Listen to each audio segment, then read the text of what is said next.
Okay. Hello then. Hello, everybody. And oh, wow, it's great to see you all joining us already from all around the world. I can see 70 people already. So, yeah, say hi in the chat. Don't be shy. Wave and tell us where you're from. Where are you all joining from today? Oh, we got Anthony from Utah, Bruce from the Pacific Northwest. I wonder if we've got any brave souls from Australia getting up at 3 a.m. The UK, yeah, that's good. That's good. Yeah, we're in the UK too. Oh, Scotland there. Good. Missouri, Canada, Mexico, Canada. Patrick says hi. Yep, this is great. Well, it's lovely to see you all. Did I see Australia? Tony, you're a brave man. Well done. I'm sure this is going to be worth your while. So I have got Kevin Miller here with me. He's the CEO of LiveCode, and he's going to tell you all about this really exciting new project we've got, the LCFM native project. So if you're all ready, handing it over to you, Kevin.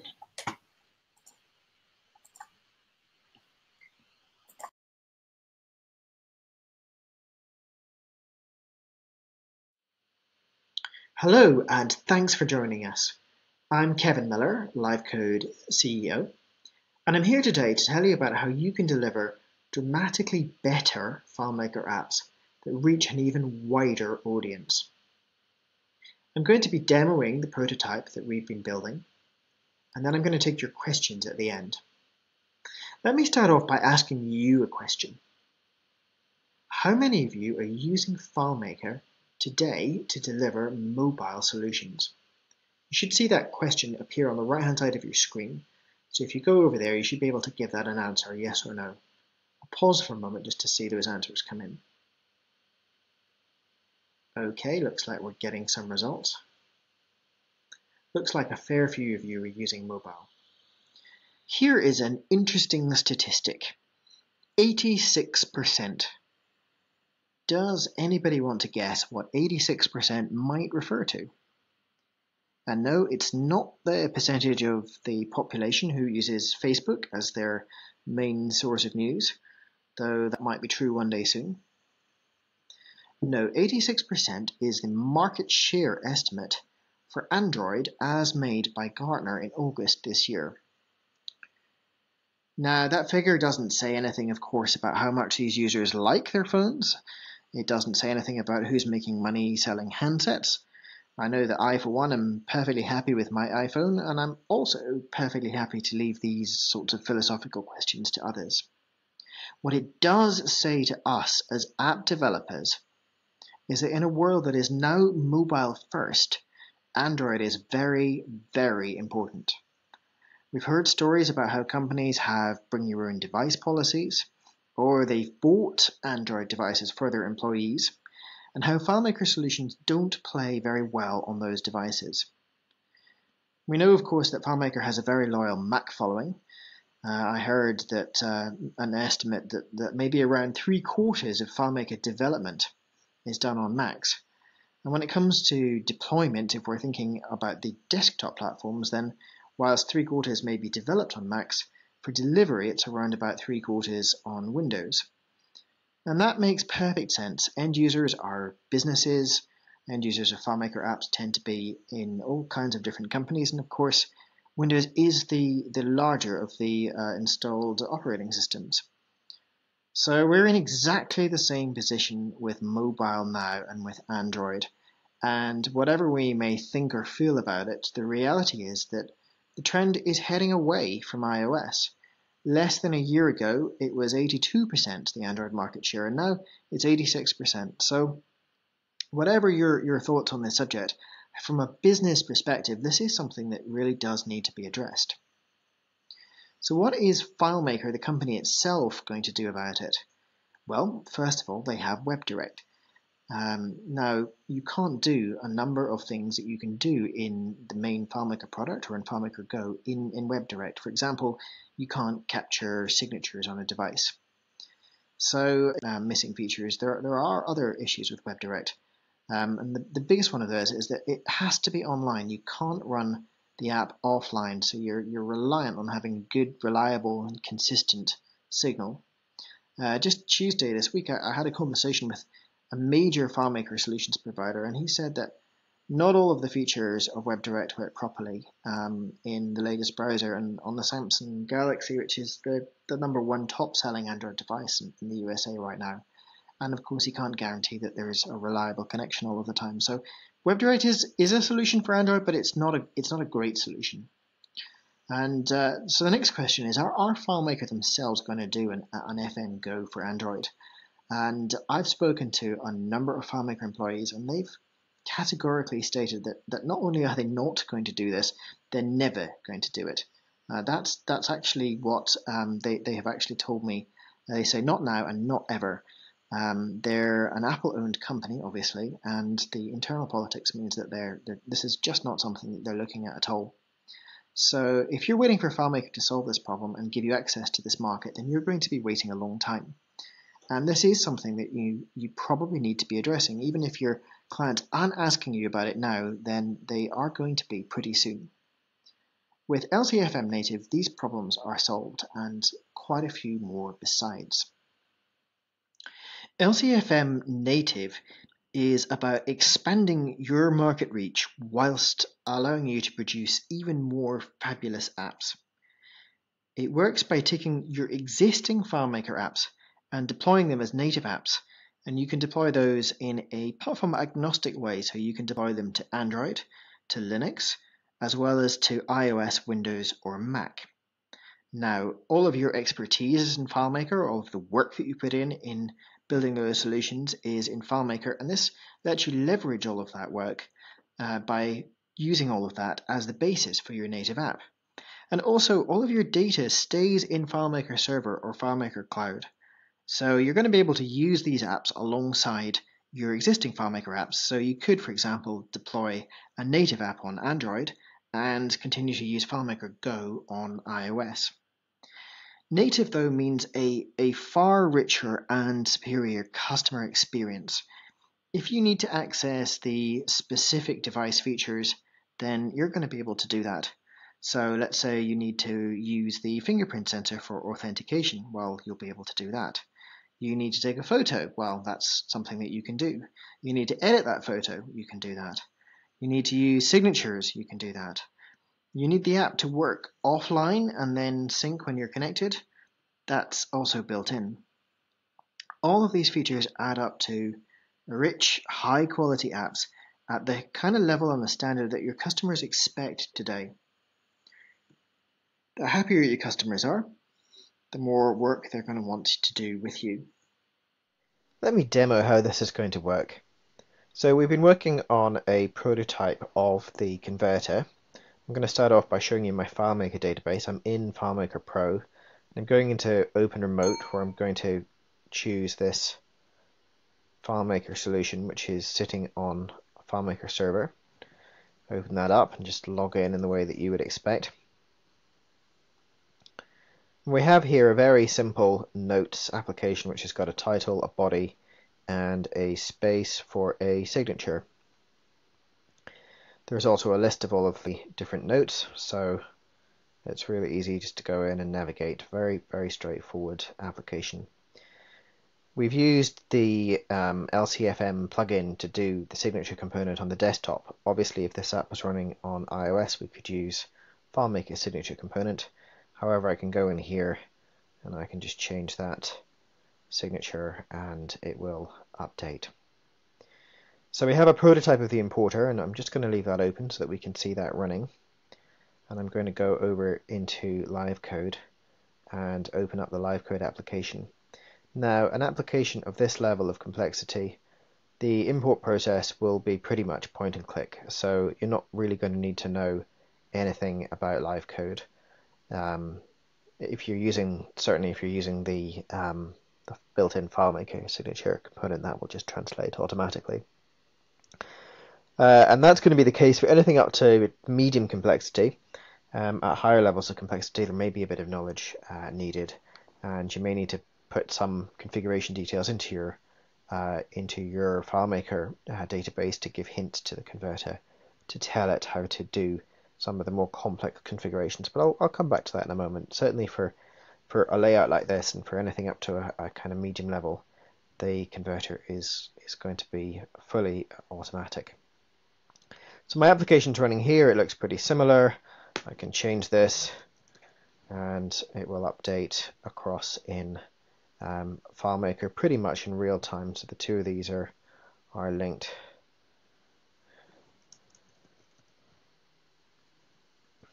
And transmit across pretty smoothly, pretty much straight away.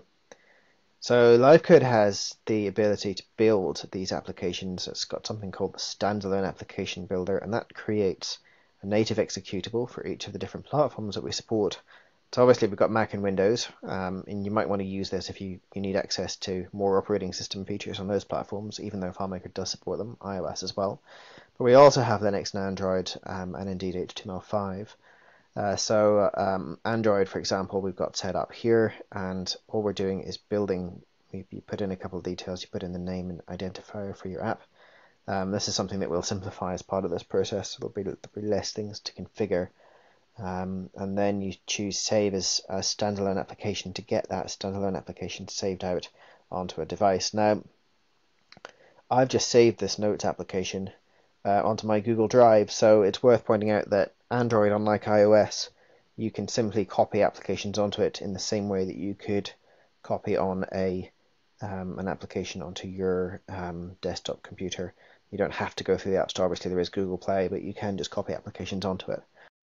So I'm going to go over now to an Android device viewer that I've got running. And I have this Android device plugged in at the moment, so this is a real device that we're seeing. And to use the app, I just go into my Google Drive and I can see the app that's been saved there. Now, if I click on that, Android will just ask me if I want to install it, and I've already done that step. So the app has been installed. It's all pretty straightforward. I can go in and load the app up here and log in, and again we're going to be connecting to the same FileMaker server, same login details. So this is one thing that you will configure when you do your port across to LiveCode. You'll tell LiveCode where that server is. And here we have the app up and running, and it is the same app. So if I go in here, I can go into my title here,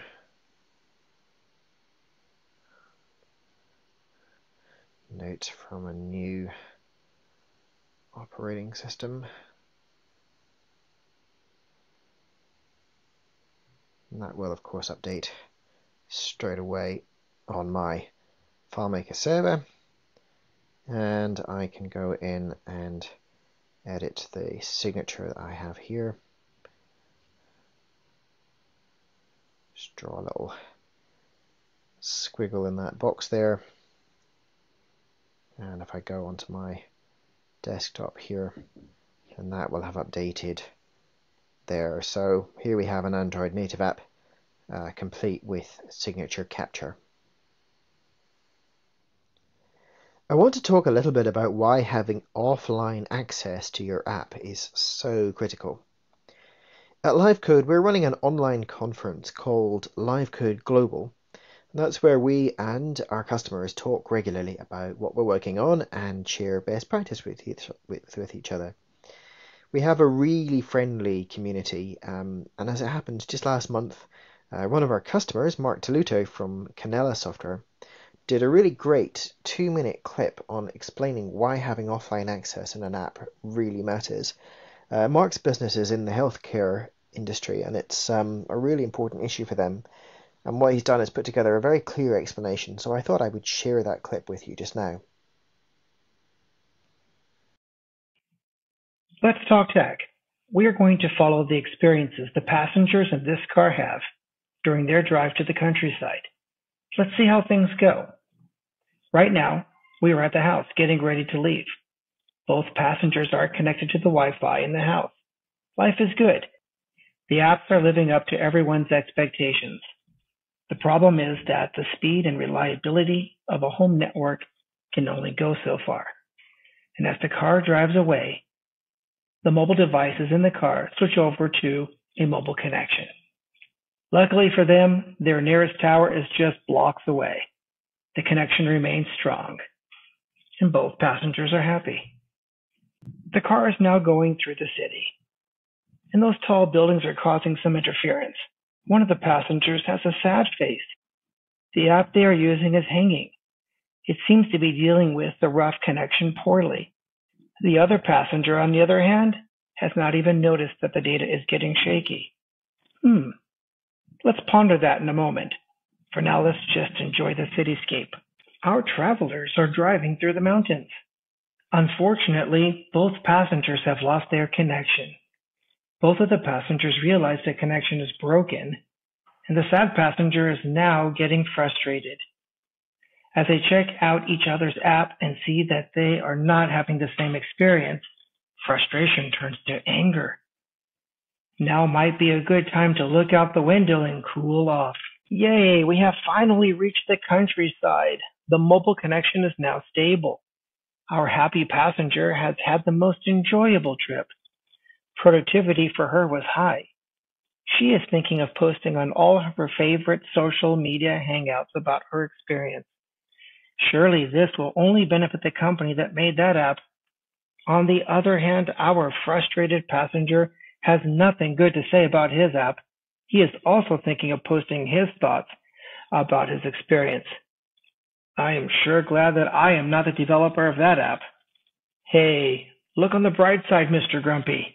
We arrived safely at our destination. Thanks, Mark, for the great explanation. So, how does this work in LCFM Native? Let's go back to our app and take a look. So we have the app running on the device as before, and I'm going to go and open the settings screen on Android and turn off the Wi-Fi. So my device is now disconnected from the network. And the first thing that you'll notice is that the app continues to work exactly as you would expect. In fact, it hasn't really changed from the user perspective at all. I can go in, I can make some changes. Note from an offline device. I can't type here. Can make those changes there. I can come out of that. I can go into the next one, and then I could, for example, edit my signature. Just put in a couple of big zigzags on that there, and hit done. And of course, none of this is updated on FileMaker server because we're not connected, so there are no changes there. However, if I now go to my settings screen and turn my Wi-Fi back on, and just give that a second or so for it to find the Wi-Fi. That's it connected now. You'll see that my FileMaker server has now updated, and suddenly I have notes from an offline device there, and I have the change to the squiggle diagram that I created. So there was nothing there that the user needed to do. The user didn't need to know anything. The app didn't stop working. I was able just to continue to operate with it, and then as soon as my connection came back, it worked. So while in the simple case there won't be a great deal to think about in terms of synchronization, obviously as your apps get larger and more complex and have lots of layouts and lots of different users and different usage scenarios and so on, you do have the potential for sync conflicts. And LCFM Native will provide a variety of different modes and methods for handling those sync conflicts. So just to run through quickly what those are. The first one will be that the user picks what to do. So the app will say, oh, there's two versions of this record, which one do you want? And you will be able to choose between those two records. The second option is to use always whichever record is the most recent. So whichever record is newer is the one that gets used. You could then choose to always use the version of the record that's on the server, so the server is always right, or to always use the user, so whatever the user's entered is always right.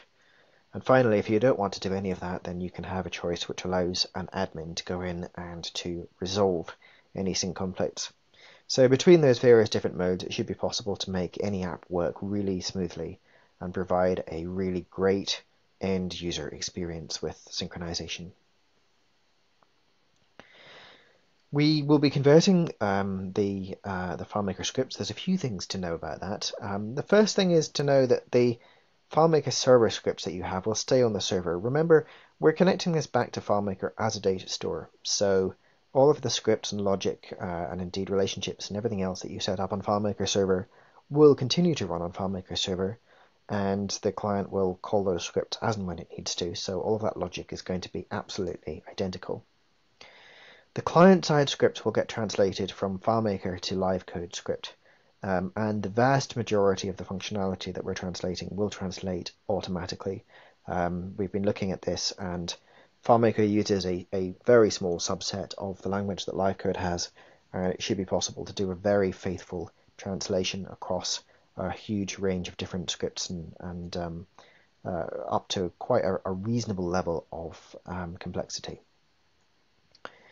There will be a compatibility layer that maps the FileMaker type system into LiveCode. What we mean by that is that variables underneath the hood in FileMaker have got a certain level of precision, for example, so we'll make sure that that level of precision is exactly the same in LiveCode. And that's important if you're doing things like currency calculations, particularly if you're using a currency like yen, where there are a very large number of potential digits in your calculation, and so it's important that that behaves in exactly the same way. Any scripts that are too complex and can't be automatically translated will be flagged by the converter, and it will make recommendations on what to change. And our goal here is to make clear and simple recommendations, and for those recommendations to be things that you're able to do primarily in FileMaker. And the reason for that is that you have a lot of knowledge and experience and understanding of how to do things in FileMaker. And as far as possible, we don't want you to have to learn a whole load of new live code. We'd like that learning to be as incremental as possible. So rather than having to learn it to understand the complexities of translating these scripts, we'll make recommendations. And generally speaking, you should be able to apply changes in FileMaker, whether that's the scripts or whether that's providing a few hints or hidden fields or whatever within the database to tell the conversion process how it's going to work. Can't say that's going to be perfect in every case, but for the most part, we should be able to get you there and get you having your native app using the knowledge and experience that you already have. So LCFM native will also allow the integration of LiveCode script into FileMaker scripts by using structured comments within your FileMaker. So you put in a comment, LiveCode answer hello world. Now the purpose for that is to allow you to have a single source. So the idea is that you'll be able to use your FileMaker solution as the source, and if you want LiveCode to do special things in LiveCode mode, then you can insert those scripts in FileMaker if you so choose, and then LiveCode will know that when it's running, it needs to run and execute those scripts. So we want to make this, we know that you update your databases, you iterate over things, you make changes, you want a new version of your native app, and if you have to apply a whole variety of brand new changes every single time you go into LiveCode, it's going to make the process pretty arduous. So as I say, the goal is to have a single source solution for your LCFM native stuff, and to allow you to access and tell LiveCode what it needs to do. So you'll be able to do things like access variables that have been defined in the scripts, or very tight integration into LiveCode. And if you need to pass data into a LiveCode object to have it do something and then pass it back to FileMaker, then all of that's going to be possible. And the level of learning involved is going to be constrained to just learning how to do that one step and then move forward from there. The other thing that's really important to say is, it all comes down to this principle of using FileMaker as a source. We will allow you in your FileMaker database to specify objects in FileMaker that will get replaced with LiveCode native object sets whenever the file is converted. So what that means is that you can get a region of your screen, for example, in FileMaker, and you can define that when that gets converted, that should get replaced with, for example, the contents of a LiveCode application running inside a particular region in your database. And the beauty of that is that it means that you only need to understand just enough LiveCode to add that one feature. So if you want to add an enhanced signature component using some of the LiveCode capabilities, you can go in, you can look at the LiveCode lessons, you can figure out just how to do that one piece, you can write that piece, you can understand how the data will come in from FileMaker with a couple of function calls and how to send it back with a couple of function calls, and you've got that self-contained piece of functionality. So maybe in a few hours or a day or so, even without knowing any LiveCode, you could go in and just learn how to do that piece, add that in, and then every time you do that translation, the native app will insert that piece of work that you've done into that place, and it'll be ready to go. So you're really leveraging as much of your FileMaker knowledge and your FileMaker database as a source here as possible. But then you've got all of the advantages of just being able to incrementally learn and add little bits and pieces and add specific pieces of functionality that you need to make your app work really, really well. So this is a good moment. I think I've shown you how the architecture for this is going to work. This is probably a good moment to step back. And what I want to do now is just take a few minutes to show you a few LiveCode applications that have been written by some of our customers. And the purpose for showing you that is to illustrate to you the kinds of functionality that you will be able to add to your own applications. So when you're looking at these apps, take a close look at the user interface, the user experience, the sorts of features that I'm about to show you, and think about the fact that you will be able to add anything that you see just now into your FileMaker apps, and you'll be able to do it very incrementally, just one little piece of functionality at a time. So the first app I want to show you is an app for Sony Music, and this app is to record music royalties. Sony are the world's #1 music publisher. They have something like 2/3 of all music royalties going through this. So whenever you buy a track or play a song or use Spotify, it's something that they process the transactions on. So this is a really, really big data application. It's running on Android, and I've got my Android viewer up here to show it to you. And we log in, and I'm obviously just using a dummy account and dummy data here in this demo. So the app is a really nicely designed app. I'm showing you on Android. It does also run on iOS as well. If I just load up some dummy data here, we should be able to see some of the content. The flickering that you're seeing is actually a result of the remote app that I'm using to view the Android screen. It's not actually flickering on my Android screen, and there's also a very slight lag coming through on that as well, so just ignore that. So here's a dashboard. It shows the earnings split up by country, and I can go in and see that, and I can also choose to view a map view, which shows me my earnings by territory, and it lights up on the map the sections of the globe where I've had music sales, so it's quite a nice visual indication, and there's a little graph below that shows all of the various different sections. So if I open up one of those, I can see, for example, Scandinavia has a certain number of track sales. So this app, I had to pass some intense security requirements for Sony. Obviously, it carries a lot of very sensitive data. It's one of those apps that was made and tested very, very thoroughly to make sure that it was able to meet those requirements.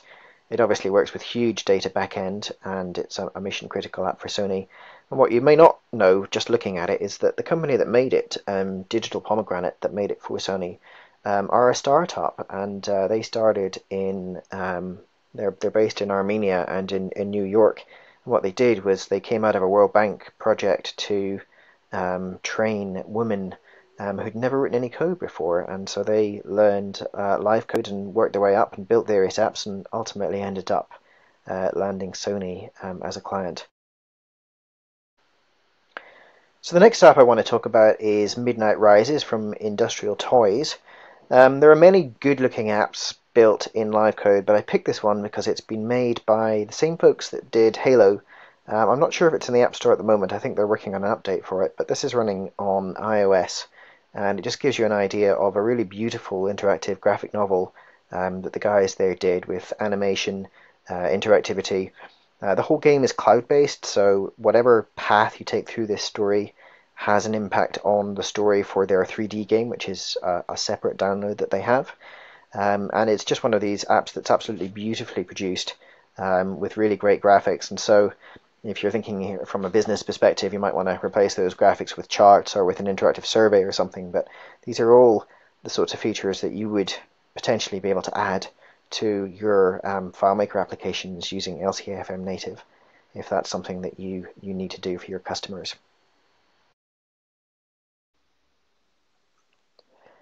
So the next app is an Android app here called Clean Edge. Now this is an app that's being built by a provider of hospital curtains. And curtains in hospitals have to be replaced on a very regular basis to meet fairly stringent hygiene standards.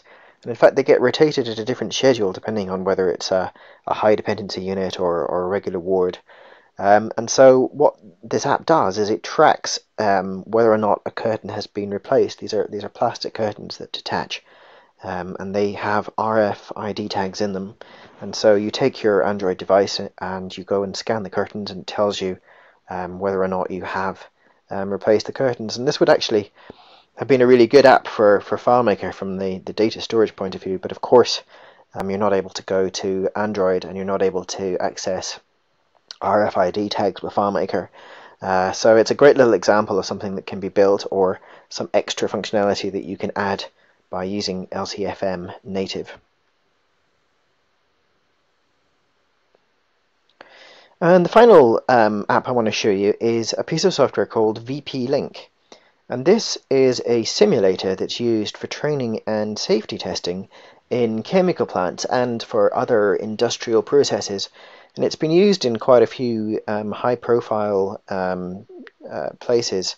It's used to model safety in Chinese nuclear power reactors, and it's used a lot in the oil industry, and it's also used in a project that they called Don't Drop the Space Shuttle, where they modeled the use of the crane on this that was used to lift the space shuttle and the solid fuel that was used. So a really interesting project, and I'm showing you it. It runs on Windows and on Android, and I'm showing you it on the desktop just to give you an idea of a more complex UI that you can put together. This is a simulator that runs processes. You can bring in images, you can bring in graphics, you can create hundreds of different elements, and it can also connect to various pieces of hardware. And VP Link's been a long-standing LiveCode customer, and they were recently acquired by the Wood Group, so a huge success story there. But hopefully that gives you some inspiration as to the sort of things that are possible and that you could do using LCFM native. Okay, so the licensing options that we're proposing for this are straightforward. We'll charge $2 per active user per month. An active user is defined as somebody who's using the software. If they don't use it, then you won't be charged. We also have annual, perpetual, and vertical licenses available for those that need them. Perpetual is probably not such a great fit within the mobile space because both Android and iOS are rapidly moving targets that require you to update your apps on a regular basis. However, the option is there if you need it. And vertical licenses are where we license your application as a whole rather than counting users, so come and talk to us about that if that's what you need. If you somehow have licensing options that sit outside these options that we have available here, then again, do come and talk to us. We will be very happy to have a conversation with you. We also have a service option to convert your app. Obviously, if it's a simple app, you probably don't need that. But if it's a more complex app and you really don't want to spend any time digging into all of the conversion options, then that's certainly something that we can look at doing for you. So we've been talking to a lot of you about this project, and it's been really well received so far. Genuine enthusiasm from a lot of you. And what we've done is we've done a short interview with Harry from Magic Solutions. And Magic are a FileMaker Platinum partner that have been doing what they do for decades, in fact. And they're also an early backer of LCFM native. So Harry's been interviewed by Chris, and he's going to talk a bit about what they do and how they see LCFM native benefiting Magic's business. So they've been interviewed by Chris on our team, and I'm going to switch over to that interview just now. So Harry, if you could just tell us briefly about what your company does? Well, Magic Solutions Limited is a bespoke software solutions developer, but we specialize in FileMaker, and we've been in business roughly as we are for nigh on 25 years. Started off as a group of 3 guys. These days we have a team of 10, plus 1 or 2 sort of subcontractors who do some graphic design work for us and work of that description. Magic is also a partner stroke platinum FileMaker developer, and so for those sort of 25 years we've held that platinum badge for nigh on 20 of those years. So we've been connected with FileMaker in a big way for a long period of time. Gosh, okay. Can you tell us anything about the solutions that you're planning on using LCFM native for? Sure. Magic don't specialize in any particular market. We tend to class ourselves more as a gun for hire. We understand business, and so we've got a wide spread of solutions out there that really solve a wide variety of problems. Despite that variety, there's a sort of common ground with many of them, that they all have this idea or this desire that they would like to have an app where that app could accompany them when they're out in the field. So, good examples of this is we deal with travel organizations and tour operators, and they have tour managers who are quite literally in any part of the world, in any particular country, which may or may not be within scope of any sort of cell or Wi-Fi, and yet they need to have information about the sort of complex itineraries that they're traversing with groups of people. Other good examples where we have civil engineers, people who are out on site remotely. They need to be able to carry reference material for the building environment that they're working in with them. And they also equally and importantly need to record operating data whilst they're there, because this then is sent back to head office at convenient points in time in order for them to generate things like KPI reports internally and manage quality control. If we look at something else, we've got document storage facilities. They use like massive secure warehouses where they're not really worried about extending networking in there because they are secure facilities. Yet they still require the opportunity to carry a small device with them that allows them to record what their picking and packing lists are for the documents that they need to collect or return. Plus, they also need to have things like barcode scanners in there as well. So once these pieces of data are recorded, they want to get back somewhere and they want to upload that data into the head office system. And so what are the things that really excite you about the LCFM native? I mean, in terms of the ones you've mentioned, I guess the online-offline sync, that's obviously quite an important part. Absolutely. Yeah, the key things that really fired us up are quite literally, if we go back to those example clients that I've just given you, there are a couple of key factors that are being specifically addressed by LCFM native. Firstly, as you mentioned, our clients are looking for the possibility to have an offline data source with them. But equally importantly, they need to be able to synchronize any of that offline data back once they've updated it. They are also looking for something that is not necessarily and distinctly iOS based. Now, FMGo, we know, is only working on iOS-based devices. The only other way that we've got at this stage in the game really to start deploying FileMaker is online, and it's via either WebDirect or it's via some sort of custom web publishing front end. But really, it sort of limits us in the way that our clients want to use it. Equally important to this is that our clients love FileMaker. They're really, really comfortable with it. They like it because they can get involved in the working and the development side if they want to, and they don't really want to divorce themselves from that but they need to have extensibility. All of those boxes are just being ticked by LCFM native. If you look at it from our perspective, from a development perspective alone, it allows us to basically prototype anything that we're producing in LCFM native within FileMaker itself.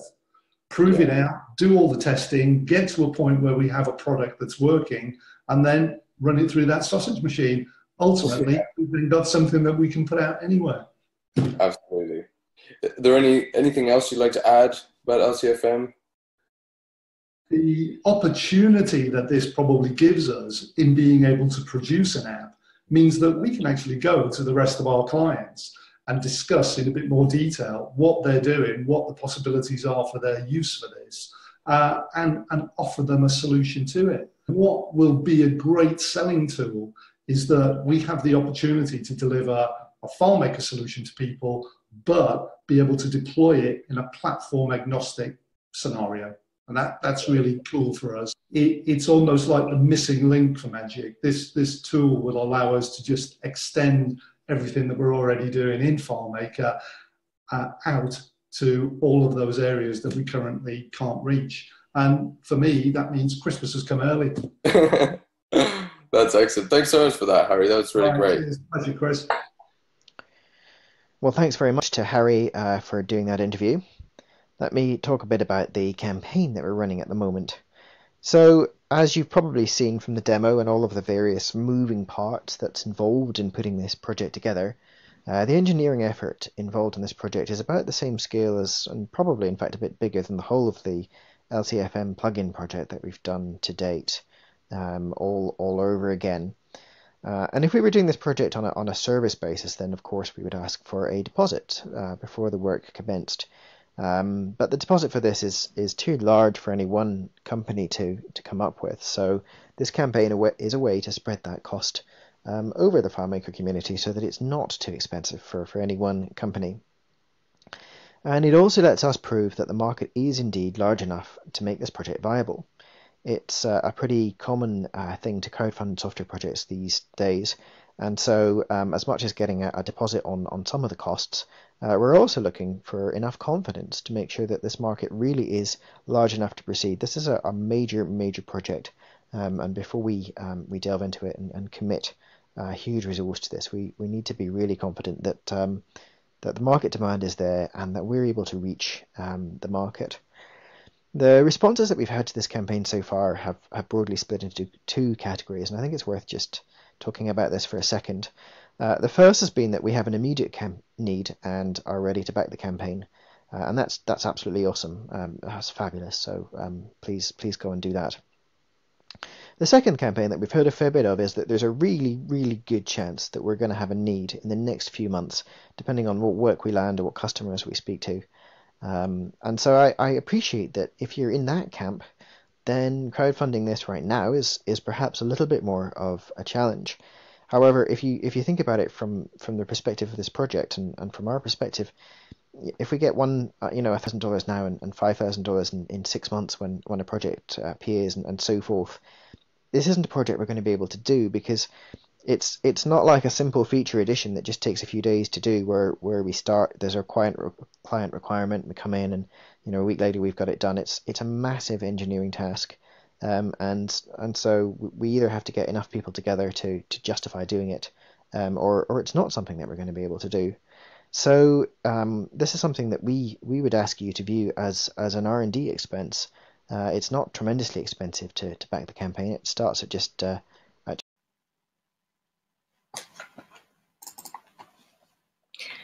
Hi, yes, and Kevin, you need to turn your camera back on. So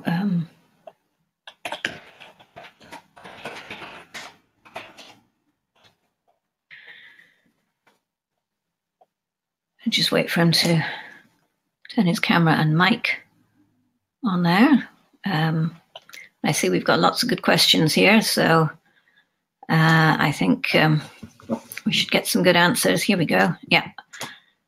So Kevin, we have loads of questions here. If you can pile in and get to work on it. Oh, you need to turn your mic back on. I can't hear you.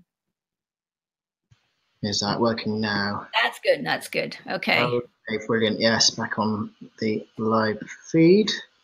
Okay, lots and lots of questions here. So it looks like the first question, let me just scroll down here and have a quick look. Okay, so it wasn't so much a question, it was just a comment there from Bruce. The pertinent percentage is, are my target users moving away from iOS rather than the total market? Bruce, I think that's a good question, but I think there's a couple of other questions to ask there as well. One of them is, will they ever move away from iOS, even if they're not doing it just now? Are they likely to move away at some point in the future? And the second question is, are there any new customers that you would like to get? Now, it may well be that the answer to both of those questions is no, and that your customers are perfectly happy on iOS and you don't want any new ones. But I think it's definitely worth pausing for a moment and actually asking those questions, because I think that's what this project is really about. Okay, so a couple of comments here from Paul. Control over what syncs is essential. Selective sync for push to server and pull from server. Some tables should sync and some tables should not sync as they are mobile only. Okay, so absolutely, Paul, you will have control over that. So in terms of, hang on a second, I'll just get this information here. So what you will be able to do is you'll be able to define which tables sync, and if any of the tables are local only, so those tables shouldn't go out and do any syncing. And you'll also be able to define different modes on different parts of the file. So you really will have the fine-grained control you need if that's something that's going to be essential for your application. Okay, so next question is from Nico. What are the licensing issues with FileMaker concerning connections? So we're going to be using a combination of the Data API, ODBC, basically all of the various different interfaces that we have to connect to FileMaker. There'll actually be a LiveCode server component sitting on Google Cloud, which will sit between the client and FileMaker server to do a lot of the more complex aspects of these transactions. In terms of the actual licensing, that I think FileMaker have said they are planning to charge for the Data API. We don't know how much yet. That's obviously a question for them. But our goal here is to play nicely with FileMaker, and it's obviously reasonable that they get their fair share for the work that they've done. Truly, can a native app be completely or mostly offline, and what is the minimum FileMaker server? So absolutely, you can define your app to be mostly or completely offline. The way that works is that we'll be using a local SQLite database to do the caching. So if you set your tables up to be working in offline mode, then you can set them to cache locally, and you can have an app that works either mostly or entirely offline. Okay, so a question here from William Porter. Does the offline syncing work only when it's specifically requested? What about the problem of dealing with wonky connections? So you will be able to define explicitly when synchronization should happen, or you can simply let LCFM native work out the suitable points to do so. So it's up to you, really. In terms of wonky connections, assuming that your solution doesn't perform operations which require offline access, such as perform script on server, then your native app is going to handle that pretty gracefully, so it won't sync until the full current sync can succeed. If there are options which do require online access, then as soon as the app determines that they're not possible, the user would be notified by that in the UI, and then it would be able to disable actions for which it has to access the server in order to function. So it does come down to a large extent on how your app and your server have been designed. Okay, a couple of comments here. Keep the focus on LCFM. Yes, absolutely. That roadmap's all still happening very smoothly at the moment. Truly, if I pledge, when will I have access to try out an RC? Well, truly, the aim is to have something happening in the first quarter of next year in terms of this technology actually starting to appear. I think we put down April to be into release candidate as the target. Obviously, if you make a big pledge, then we'll work with you a lot sooner. We're looking for a small number of companies that are putting in a bit more to work with from the very start of this project and start to play with the earlier prototypes. But everybody that gets in on the ground floor with this project will get the opportunity to work with us, and we'll make sure that your apps work really well and go into our test framework and go through the conversion process and all the little issues and edge cases and so on get properly ironed out. Okay, question from Paul. How do you know if a user is active during a month? So Paul, we will be monitoring that on the Google Cloud component we've got that sits between your LCF native and the FileMaker server. Damien, is there a definitive list of supported FileMaker functions or custom functions supported? So we are aiming to support as large a set of FileMaker functions and syntax as we possibly can. And we should really be able to support, as I say, a huge amount of it, because the LiveCode language is a lot larger and more extensive than the FileMaker language. If there's something that we can't support for whatever reason when we've gone through all of the process, then that would be something that the converter would flag up and tell you and make suggestions on how to change. In terms of supporting plugins, FileMaker LCFM native isn't FileMaker, so it won't load FileMaker plugins. The majority of functions from a lot of those plugins, though, are already available in LiveCode. I mean, for example, base elements, a lot of that functionality is built into, in fact, I think all of that functionality is built into LiveCode. So you should generally be able to map a lot of that stuff over appropriately. And it's also worth pointing out that LiveCode has a plugin interface itself, and there would be nothing to stop third-party plugin vendors choosing to support LCFM native. And in fact, if they did that, they'd be supporting the whole LiveCode platform. So that might be an interesting conversation for some of them. Okay, question from Paul. What are the timescales for LCFM native? So we're aiming to close the campaign on the 24th of November, and then we will be developing it over the course of the next few months. So we'll start to show some technology in the first quarter next year, and we're aiming to be release candidate by April. Can we offer conversion services now? Yes, absolutely. If your need is urgent or you want to do this on a service basis, we've got enough prototype technology that we would be able to convert an app for you just now. It's one thing to have a prototype that will do a decent job. It's another thing to have something that we will ship to public, but we could certainly work with you on a service basis if that's something that you need. Okay, I've got any other questions? A couple of comments on crowdfunding. The crowdfunding approach makes me nervous. You're planning on needing crowdfunding for future updates. Well, I mean, we've done a number of crowdfunding campaigns over the years, Ethan, and we've delivered a really good set of results against those. I think we've delivered, I don't know, something like 95% of everything that we've ever put up for crowdfunding, and there's a few pieces of projects still ongoing and getting polished off.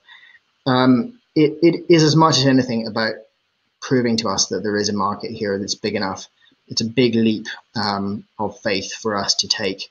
We spent the last few months working very closely in the FileMaker community. We went out to the FileMaker conference. I've just returned from a West Coast tour where I visited all of the FileMaker user groups down the West Coast in 5 cities. And it's, we're getting very, very good feedback on it. But it's one thing to get good feedback on it, and it's enough to be sure that there really is enough market demand. There's a lot of demand in our time. There are a lot of really exciting projects that we can do right now. This is certainly not the only one by any means. And so this is about us really understanding that there is definitely a market that's absolutely there, present, and willing to pay for this at the scale that we're looking for. In terms of ongoing crowdfunding after this, I don't think that will be necessary, simply because the revenue from this, I mean, it should be pretty decent, pretty stable. Obviously, we'll cross that bridge if we come to it. But if we get the sort of numbers out of this that we're looking for, then we probably won't need to do it again unless we do something massive like a huge redesign or something for it. Never say never, but it wouldn't be something that we'd be planning anytime soon after bringing it out, certainly. Carl, does the offline syncing work with iOS, Mac, and Windows as well? Yes, absolutely. It will work on all of the platforms, even Linux. Romain, do we need physical access to the file to create the app? Do you need physical access to the FileMaker file in order to be able to create the app? Yes, you will need that. Aria, what's the minimum pledge? The minimum pledge is $500. Paul, Ari, the Google Cloud proxy, what security will be in place to protect data and encryption? Paul, that's a great question. A really, really good question. Lots is the answer in short. So we've dealt with clients that have had some extremely high security requirements, and everything that we're planning around this will take security into account. Certainly the protocol between our cloud layer, and the app will be secure, as well as obviously all of the other connections involved. It's designed with security through and through, and that's something that we take very, very seriously. Okay, Matt, has there been any difficulty publishing the APKs generated by LCFM into the Google Play Store?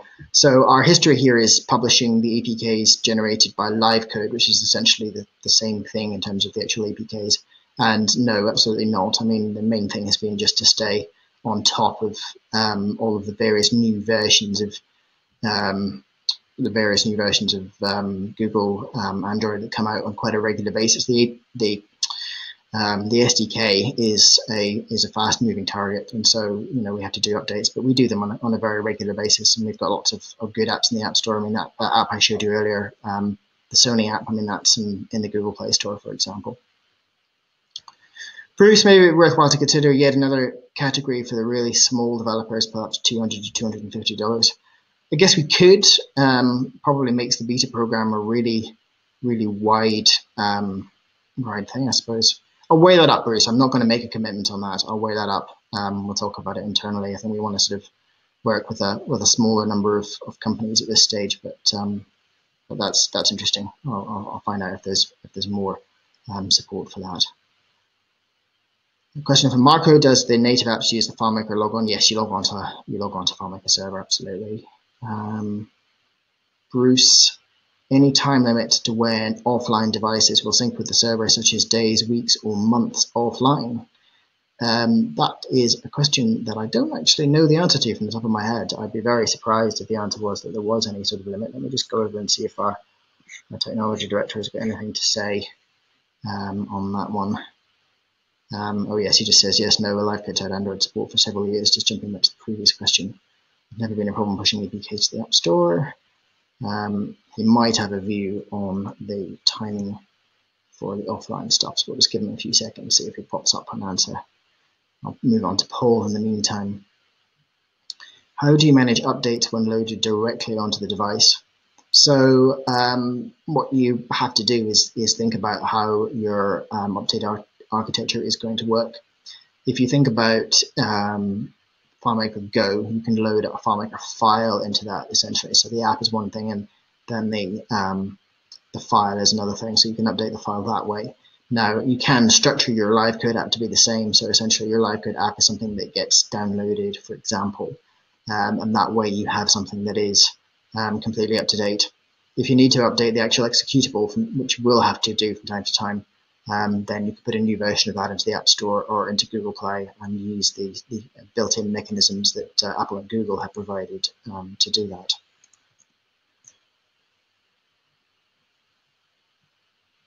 Okay, so yes, the answer, Bruce, to your question is that no, there won't be any limits. The app will be able to sync whenever it can, but obviously the longer that you don't sync for, then the higher the risk of any sync conflicts.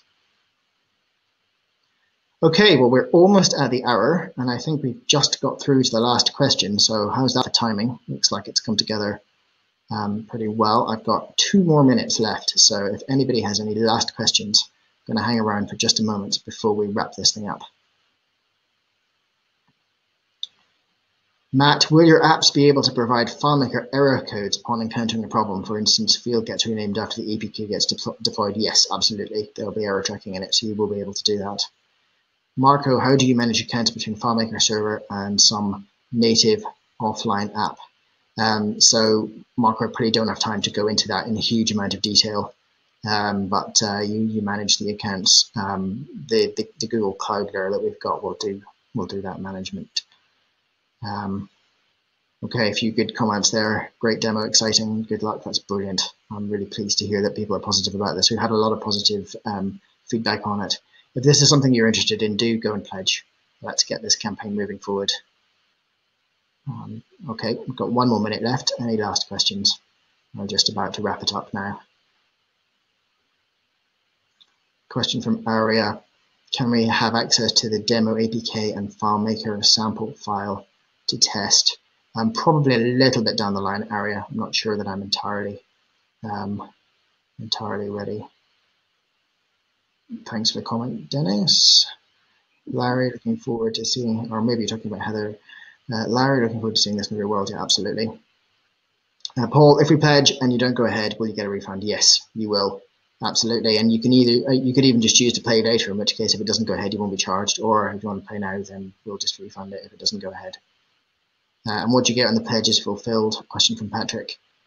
So you get a credit. You either get a service to convert your app for you, so you don't have to think about any of this stuff, or you get a credit towards the monthly licensing fees, Patrick. Truly, if the app on iOS is behind a configured or restricted device with access to Google blocked, will the app work? That is a question that I do not know the answer to. Let me see if Mark has got a comment on that one. Come back to that in a second. Let's just see if Mark chimes in with anything on that. Damien, I'm really excited about pledging. Fantastic, Damien. That's really wonderful. It's worth noting that there are a number of pledges already coming in, which is quite exciting. So thanks. Yeah, brilliant. That's really. Yeah. Yes. So Mark's saying he's not sure if he understands the question. So the network that Truly is on, I think, blocks access or will block access to a number of. Am I right in saying it blocks access to certain ports, or it blocks access to Google specifically?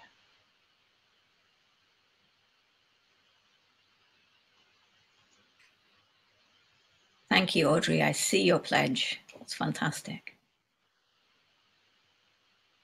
Okay, so Truly, the app will require access to the internet, and it will have to reach the Google system if it's not purely offline. However, you would be able to install all of this on premise. That would be the other way to do this. So that might be that you could install it locally inside your environment. But the proxy server is going to be running using an HTTP REST interface, so it's pretty unlikely to be blocked. Okay, I think we are at the end now. We've just gone slightly over our hour, so I'm going to wrap it up there. I'm going to say thank you all very much indeed for coming. If you do have any questions, comments, you're not sure if it will work for you, or whatever those questions are about any aspect of this, or about licensing, or anything at all that we can help with, we are here to help. We are responsive, so just drop myself a line, drop Chris a line, use the live chat that's up on the FileMaker website. However you want to get in touch, I'm more than happy to schedule a Skype call with any of you to discuss any of this, and so is Chris and some of the other guys in our team. You can also write to us. Yeah, Heather's just put up the address there. You can email us at support@livecode.com. So get in touch if you've got any questions. Thank you all very much indeed for joining us. Let's make this happen. And goodbye from me and from us at LiveCode. Thank you. Thank you. Okay. Bye-bye.